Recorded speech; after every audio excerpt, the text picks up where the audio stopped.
Hey, what's going on, guys? Bflattened here with a brand new video today. Today we're going to be focusing on the updated version of Infl4ksible. This is going to be focusing on a 3-shot fadeaway and also a Gorillas in the Mist fadeaway flak. Let's get right into the skill trees, into the gear, and then we'll show you the entire build in action. Starting out with the green tree, we have Furious Attack. After shooting an enemy, flak gains a stack of Furious Attack. For every stack of Furious Attack, your handling and gun damage are increased, and your pet damage is increased per stack as well. It has a slow decay. It is really good when you have it at max stacks. Self-repairing system, I have just 1 point into just so I can get a little bit of health regen for this skill, but most of our other health regen skills are going to be later on in the tree.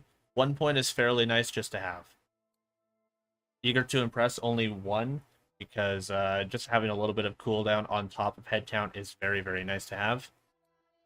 1 point into all my BFFs, 17% per point. You only need the 17% for it. Anything else in all my BFFs is excessive, and that's all you really need. 5 points into Overclock for the fire rate. Flak gains even more fire rate after reloading. So this is going to be really nice with Furious Attack and Overclock together. And it also combos with a skill in the red tree as well. We'll get there once we head over to the red tree. Turn tail and run whenever you are moving. You constantly regenerate HP and gain damage reduction. While standing still, you get gun damage and fire rate. So no matter what your gameplay is or your game style is, turn tail and run will benefit you somehow, some way. Lick the Wounds is probably one of the best support skills in the entire game, and only having 1 point. While flak is in fight for your life, your pet will attempt to run up to revive you. If it does successfully, it gains 30% increased damage for an entire minute. The revival will happen every single time you go down. Your pet will just run over to you. And yeah, your pet gets 30% increased damage for a whole entire minute. The Fast and the Furious, while above half your HP, flak stun damage and movement speed are increased, and your pet gains increased damage. Now, this is going to be a non-URED version of the build because Fast and Furious is needed for non-URED and also the power inside for it to fully benefit. So we're going with non-URED in this build. Hidden Machine, when an enemy has no target or is attacking a different target, so your pet, flak gains increased damage against them by 30%. Rage and Recover, now that Rage and Recover is considered fixed, after a patch, I think about 3 or 4 months ago. Rage and Recover is one of the better health regeneration skills for flak. It gives you 8% of missing health per second, and it lasts for 3 seconds, so that will be ending up being 24% of your missing HP after killing an enemy. It can stack up pretty nicely. The power inside. Flak and Flak's pet gain increased damage whenever flak activates an action skill. If flak is at full HP, the damage increase is doubled. It lasts for 15 seconds.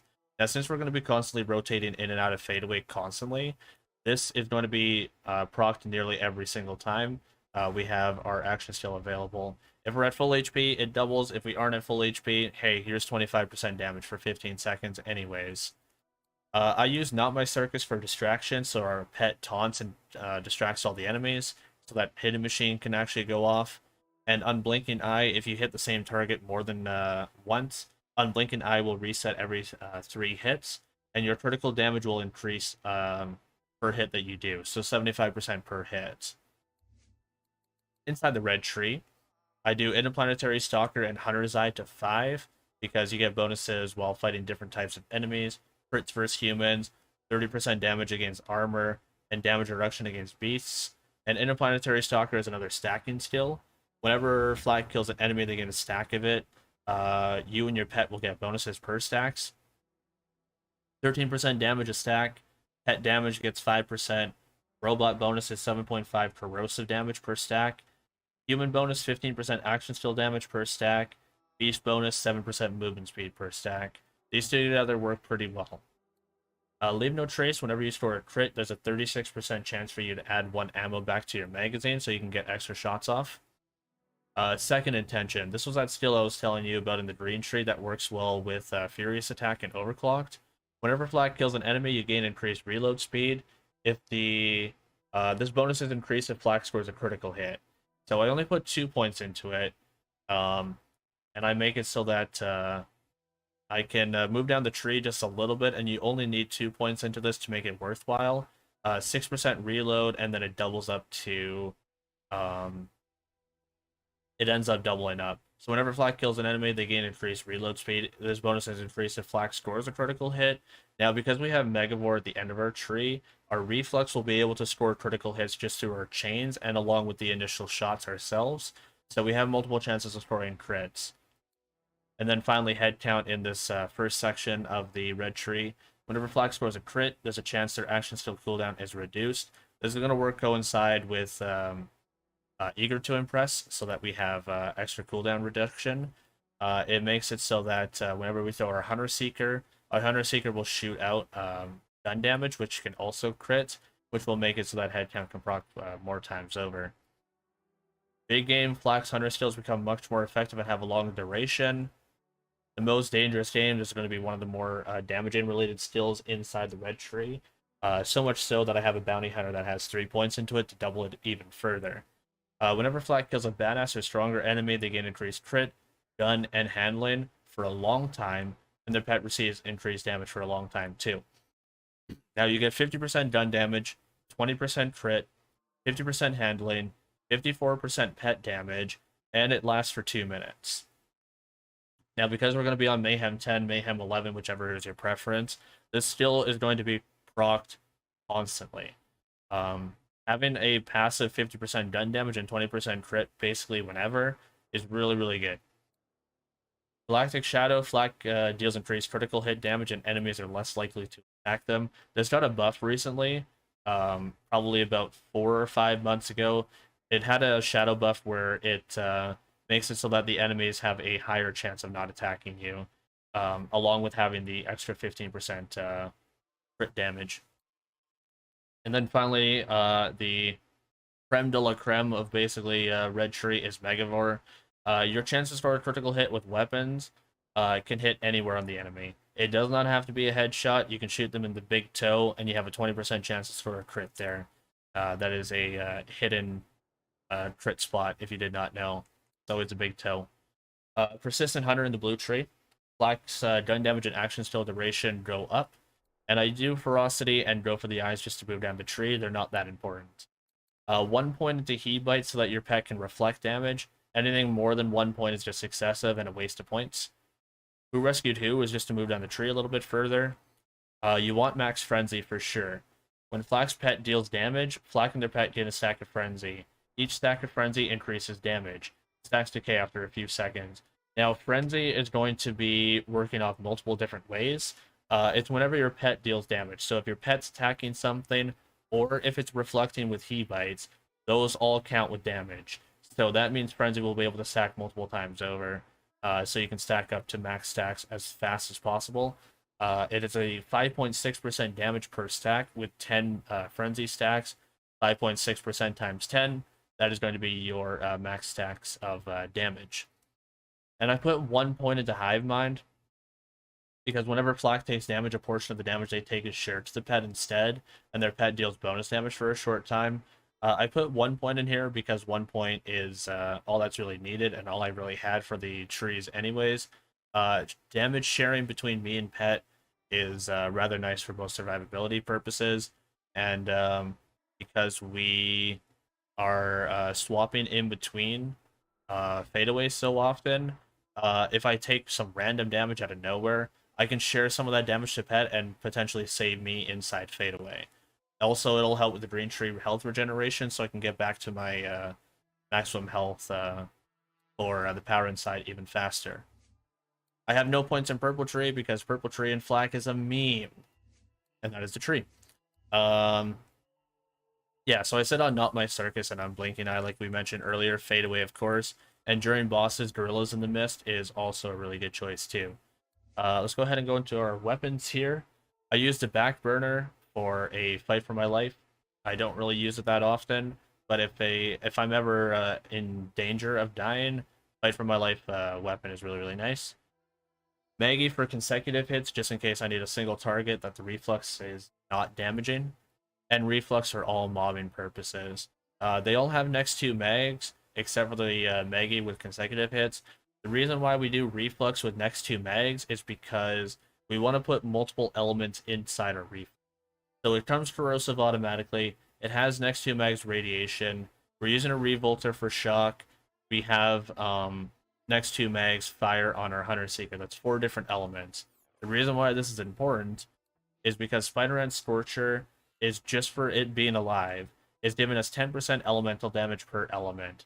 So because we have 4 different elements, just because our pet's alive, that's 40% elemental damage across 4 different elements, along with our radiation doing 100% bonus damage, our fire damage doing 50% more, and because shock and rage gives us another 200%, all of that adds up together for insane elemental damage bonuses. It's really, really good. While we're on the Revolter is a action still start. Because we're in and out of fadeaway so often, this is always active. It gives us a 50% fire rate, and it also gives us 15 seconds of 200% shock damage. Very, very good. The fleet part is actually quite nice on it as well. You get 10% movement speed when the shield is depleted. So if you want to get more movement speed while turn, tail, and run is also spec'd, it works out rather nice. And then the Hunter Seeker is going to be really nice because it also procs head count, and also the fire damage is going to be there for our action still element. Really never use Scorcher, always use Great Horn. So Great Horn isn't really that good. It's the Great Horn Stag is going to be for damage, just straight up damage. Whereas damage and gun damage, it's only 5 and 10%. Whereas the Spider-Man Scorcher is giving us 10% per element that we do. So it's going to be not only exceeding the Great Horn Stag, it's going to be completely smashing the Great Horn Stag when it comes to damages. It also has health regen passive, which is kind of nice as well. It works with the power inside, but you want it for that elemental damage because it's really, really good. It's probably one of Fl4k's main pets to use in terms of most builds. I'll use Scorcher for now. See, I'm learning from you. It's Spider-Man Scorcher is probably really like the most preferred on most Fl4k builds. I think you'll find a really good increase. So I'm using the Bounty Hunter here. It's a 3-2 split between 3 points into a really big game. I think that's what it was called. The most dangerous game, sorry. And 2 points into Frenzy. So now we have 7 out of 5 points in Frenzy, and we also have 6 out of 3 points in the most dangerous game. Now, Fl4k has a 3% chance to activate any purchase hunt still when doing gun damage, and bosses are now treated as humans, beasts, and robotics. So that works with Interplanetary Stalker and the Hunter's Eye, stills in one. Rolled with shotgun damage, weapon damage, and weapon crit. It is a little bit of an older column, but the passives are not going to be too excruciating, and it's not going to be changing too much. So this is a really good roll for it. You can, if you want, switch over to a Cosmic Stalker with action still damage, shotgun damage. If you want to do Red Fang, if you want to switch out of Fadeaway, you can. Stackbot also works fairly well with this build, but the Bounty Hunter or Cosmic Stalker are probably going to be your top 2 choices. Finally, the Hyperion Company Man with AoE damage, magazine size, and action still cooldown rate. We get mag size, fire rate, and crit damage just as our manufacturer bonuses. All going to go into our Reflux, making our Reflux our mobber and our bosser of choice. So that's going to be the build there. Let's go ahead and put it to practice. So what you want to do is upon entering any area, enter Fadeaway so you activate your Revolter, and you have 3 shots to count. What you want to do normally is you want to get 2 shots going, and on the 3rd shot, you want to throw a couple Hunter Seekers out. That way you can get some gun damage rolling, and it'll make it so that head count can come into play as soon as you exit Fadeaway. We have a couple Hunter Seekers going, we exit Fadeaway. We have a couple Hunter Seekers rolling to proc head count for us. Now that we have our action still ends rolling for us, we can do a ton of damage with our Reflux at the same time.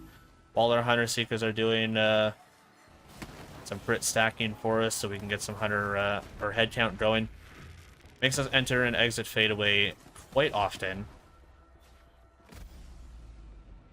That was a rad explosion that blew me up. Here comes Pet to come revive me with Lick the Wounds. I think I saved myself there first, so no pet damage there.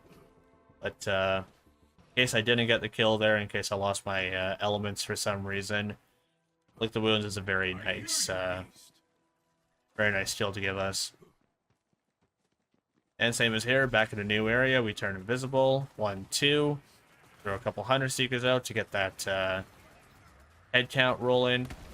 It's not something I'm very attentive to, but it's something I should be more attentive to. It's kind of bad sometimes, but it happens.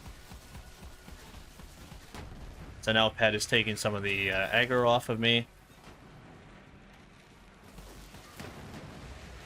All those guys there kind of just blow up and die. That guy was dead before he spawned. As you can see, nothing's really targeting me or shooting me here. They're all kind of just looking at Pet at the moment. Exactly what we want. With us being at full HP, we have the power inside proc this entire fight, allowing us to get in and out of fadeaway with ease and not really having any pressure. Looks like the Hunter Seeker kind of took care of him already for me. Now, this build is viable for both Malawan and Guardian Takedown on both true takedowns. It was tested for about a week and a half to try to find the best possibilities to roll through with it. This is what we ended up coming up with.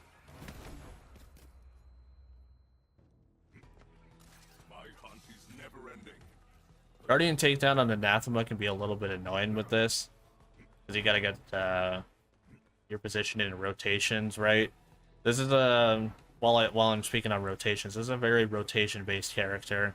So if you were a Zero fan in Borderlands 2, this is probably up your alley, because you know you have to do the rotation of enter fadeaway, shoot twice, throw a couple Hunter Seekers, shoot your third time, exit, go to Absolute Town with trying to get crits and getting back fadeaway to wash, rinse, and repeat.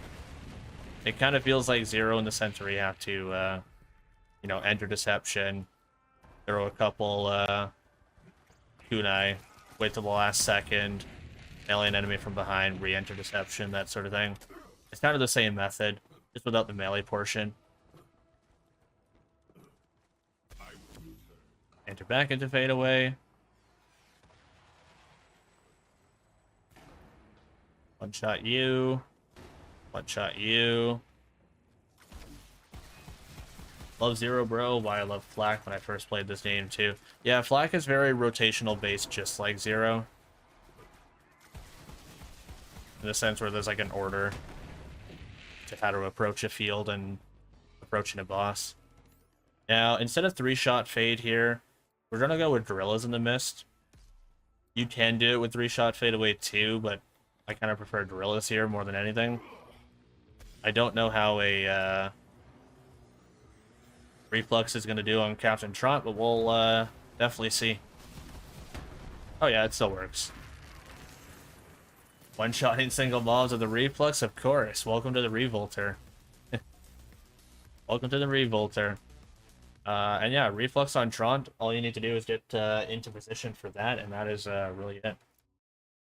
The Hunter Seekers for stacking Pearl, right? You can use the Hunter Seeker to stack Pearl. I'm not using a Pearl in this build. I'm using the Hyperion Company, man. I use the Hunter Seeker specifically to proc...